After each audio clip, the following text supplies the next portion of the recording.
మొదటి విషయము అబ్రహాము బోధించినది ఏంటంటే దేవుని నీతి గురించి బోధించాడు. దేవుని యొక్క నీతి మానవునిలో ఉండాలి. దేవుని యొక్క నీతి మానవునిలో ఉండాలి. దేవుని యొక్క నీతి అబ్రహాములో ఎలా వచ్చిందంటే, ఏం చేయలేదు అబ్రహాం ఏం చేశాడంటే దేవుడిని నమ్మాడు. దేవుడిని నమ్మిన అబ్రహాము జీవితంలో దేవుని నీతి వచ్చింది. మనం చదువుకున్న గలతీయులకు రాసిన పత్రిక 3వ అధ్యాయము 6-7 వచనాలలో మనకు అర్థమవుతుంది ఏంటంటే, అబ్రహాము దేవునిని నమ్మెను, అది అతనికి నీతిగా ఎంచబడింది. ఇప్పుడు ఇశ్రాయేల్ దేశం అంటే మనకు తెలుసు, గూగుల్ మ్యాప్లో కనపడుతుంది. అప్పుడు గూగుల్ మ్యాప్ ఏం లేదండి. కానాను దేశం ఎక్కడో అబ్రహాముకు తెలుసు అంటే తెలియదు. అబ్రహామునకు కానాను దేశం ఎక్కడో తెలియదు. ఏ మార్గమున వెళితే కానాను దేశమునకు వెళ్తాడో అబ్రహామునకు తెలియదు. అబ్రహాము తాను ఎరగని ప్రాంతములోనికి తాను తెలియకుండానే దేవుని మాటను నమ్మి, దేవుని మాటకు సమ్మతించి, దేవుని మాట ప్రకారం కానాను దేశానికి వెళ్ళాడు. అబ్రహాము దేవుడిని నమ్మాడు కాబట్టి అబ్రహాము జీవితంలో నీతి వచ్చింది. దేవుని నమ్మిన వారు మాత్రమే నీతి కలిగిన వారుగా బ్రతుకుతారు. దేవుని నమ్మిన వారు మాత్రమే పరిశుద్ధంగా బ్రతుకుతారు. దేవుని నమ్మిన వారు మాత్రమే నీతి వారి జీవితంలో ఉంటుంది. విశ్వాసులమైన మనకు దేవుడు ఏం చెబుతున్నాడు తెలుసా? రోమీయులకు రాసిన పత్రిక 3వ అధ్యాయము 22 కూడా చదువుతావా? యేసు క్రీస్తు నందలి విశ్వాస మూలమైనదై నమ్ము వారందరికీ కలుగు దేవుని యొక్క నీతి. విశ్వాసులమైన మనము ఎవరిని నమ్మాలంట? యేసుక్రీస్తుని నమ్మాలి. యేసుక్రీస్తుని సొంత రక్షకుడు అని నమ్మాలి. యేసుక్రీస్తు నందు నీవు విశ్వాసం ఉంచితే నీలోనికి దేవుని యొక్క నీతి వస్తుంది అని నమ్మాలి. నీవు దేవుని నీతి నీలో ఉండి నీవు ఏం చేస్తావో తెలుసా? దేవుని వెంట నడుస్తావు, దేవుని మాటకు సమ్మతిస్తావు. నువ్వు దేవుని మాటను నమ్మేవు కాబట్టి దేవుడి నీ మాట నీకు ఇచ్చిన వాగ్దానాన్ని నెరవేరుస్తాడు. నమ్మువారు దేవుని మహిమను చూస్తారు. నీ జీవితంలో దేవుని మహిమ ఎలా కనపడుతుంది? దేవుడు నీకు ఇచ్చిన వాగ్దానమును నెరవేర్చుట వలనే కదా. దేవుడు నీకు ఏ వాగ్దానాలు ఇచ్చాడో ఆ వాగ్దానాలను నెరవేర్చి నిన్ను గొప్పగా ఆశీర్వదించడం వలన దేవుని మహిమ నీ జీవితంలో అగపడుతుంది. ఆ మహిమ నీ జీవితంలో అగపడాలంటే నువ్వు దేవునిని నమ్మాలి. నువ్వు దేవునిని నమ్మాలి, దేవుని వాగ్దానమును నమ్మాలి, దేవుని మాటను నమ్మాలి, దేవుడు సేవకుడు బోధించే బోధను నమ్మాలి. నమ్మినప్పుడు నీలోనికి ఏమొస్తుందంటే దేవుని యొక్క ఆశీర్వాదాలు, దేవుని వాగ్దానాలు నెరవేరుట ద్వారా కలుగుతాయి.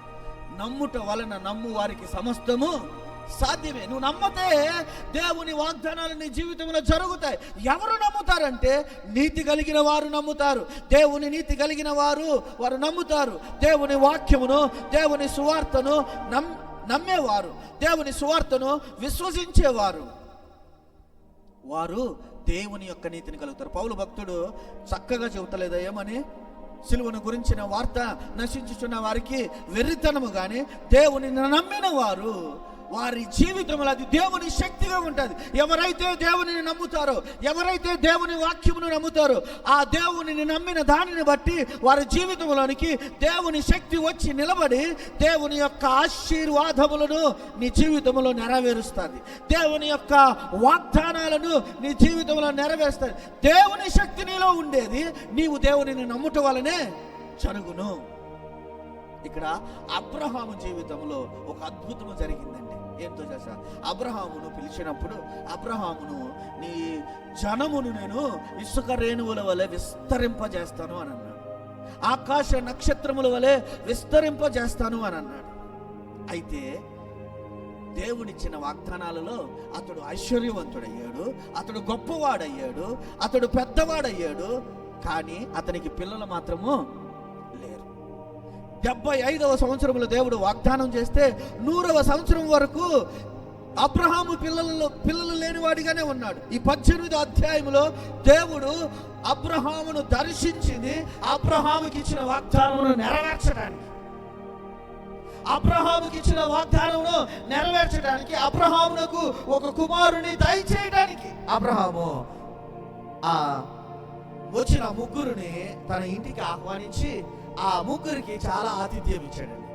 చాలా భక్తితో, చాలా శ్రద్ధతో ఆతిథ్యం ఇచ్చి అతని ఇంట చేర్చుకున్నప్పుడు ఆ ముగ్గురులో ఒకరు క్రీస్తునకు సాదృశ్యమైన ఆ దేవుడు అబ్రహాముతో మాట్లాడుతున్నాడు. అబ్రహాము, నీ భార్య అయిన శారాయి ఎక్కడా అని అడుగుతున్నాడు. ఇదిగో లోపలే ఉందయ్యా, ఇదిగో మీదటికి ఈ దినమును నేను నీ ఇంటికి మరలా వస్తా, నీ ఒడిలో ఒక కుమారుడు ఉంటాడు. ఏ టైంలో చెప్పాడు తెలుసా ఆ మాట? అబ్రహాము శారాయి చనిపోవడానికి దగ్గరలో ఉన్నారు. మృతతుల్యమైన శరీరాన్ని కలిగి ఉన్నారు. అంటే మృతతుల్యమైన శరీరం అంటే తెలుసు కదా, ఒడిలిపోయి జారిపోయి ముడతలు వచ్చి ఇంకా వారిలో జీవం అనేది ఏమీ ఉండదు. స్త్రీలకు పిల్లలకు అనే దానికి ఒక కాలం ఉంది. ఆ కాలం తర్వాత వాళ్ళకి పిల్లలు కలగరు. అయితే ఆ కాలం దాటిపోయిన తర్వాత మృతతుల్యమైన దేహంలోనికి చావునకు దగ్గరగా ఉన్న ఆ కాలంలో దేవుడు దర్శనం ఇచ్చి వారి ఇంటికి వచ్చి వారితో ఏమన్నాడు తెలుసా? మీదటికి నేను మీ ఇంటికి వస్తాను, నీ ఒడిలో కుమారుడు ఉంటాడు అనే మాట చెప్తున్నప్పుడు శారాయి నవ్విందంట. కానీ అబ్రహాము దానిని నమ్మాడు. అబ్రహాము దానిని విశ్వసించాడు. దేవుడు నాకు ఏ స్థితిలోనైనా పిల్లలు దయచేయగలడు, అది అతని నమ్మకం. దేవుడిని అడుగుతున్నప్పుడు, అయ్యా ఇష్మాయేలును నా కుమారుడిగా అంగీకరించమంటావా? దేవుడు, వద్దు, నేను నీ కుమారుని ఇస్తాను. దేవుడిచ్చిన వాగ్దానమును ఎవరైతే నమ్ముతారో అది కొంచెం ఆలస్యమైనా దేవుడు ఆ వాగ్దానమును నెరవేర్చేవాడిగా ఉంటాడు. ఆ వాగ్దానం నీ జీవితంలో, నా జీవితంలో నెరవేరును. ఆ వాగ్దానం నీ జీవితంలో, నా జీవితంలో నెరవేరాలి అంటే నీవు దేవుని సన్నిధిలో దేవునిని నమ్మే వ్యక్తిగా, దేవుని నీతిని కలిగే వ్యక్తిగా ఉండాలి. ఇది అబ్రహాము తన పిల్లలకు చెప్తున్నారు. అయ్యా, ఎట్టి పరిస్థితులలో దేవునిని మీరు నమ్మటం మానకండి. అబ్రహాము సంతతికి కానాను దేశమును స్వాస్యముగా ఇస్తాను అని అంటే కానాను దేశంలో వారు జీవించడం కాదు కదా. అబ్రహాము సంతానం ఇశ్రాయేలీయులు ఐగుప్తు దేశంలో 400 సంవత్సరాలు బానిస బ్రతుకుతున్నారు. వారికి అబ్రహాము పిల్ల తరములు ఏమి జ్ఞాపకం చేస్తున్నారంటే, దేవునిని నమ్ము, దేవునిని విశ్వసించు, దేవుని నీతిలో నడువు, దేవునికి ప్రార్థన చేయి, దేవుని నీ జీవితంలో తాను చేసిన వాగ్దానమును ఆయన నెరవేర్చును, నీకు పాలు తేనెలు ప్రవహించు దేశమును దయచేస్తాను అని అంటారు. కానాను దేశమును ఇశ్రాయేలీయులు ఆ దేశమునకు వెళ్ళటానికి దేవునికి నిట్టూర్పులతో ప్రార్థన చేస్తూ ఉన్నారంట. ఎందుకో తెలుసా? అబ్రహాము నేర్పిన బోధే. ఐగుప్తు దేశంలో బానిస బ్రతుకుల వారు అంత ప్రార్థన చేయడానికి అబ్రహాము వారికి బోధించాడు. పిల్ల తరముల వరకు నువ్వు ఇలా బోధించుకుంటూ వెళ్ళు, నీ పిల్లలకు బోధించు, వారి పిల్లలకు బోధిస్తారు. దేవుని గురించిన బోధ, దేవుని గురించిన సత్యము మన పిల్ల తరముల వరకు బోధించుకునే వారిగా ఉండాలి. వారు నమ్మిన విశ్వాసము అరణ్య మార్గము గుండా వారు 40 సంవత్సరాలు నడిచి కానాను దేశంలోకి చేరారు. నమ్మువారు దేవుని నీతిని కలిగి ఉంటారు. ఇది అబ్రహాము తన పిల్లలకు బోధించిన మాట.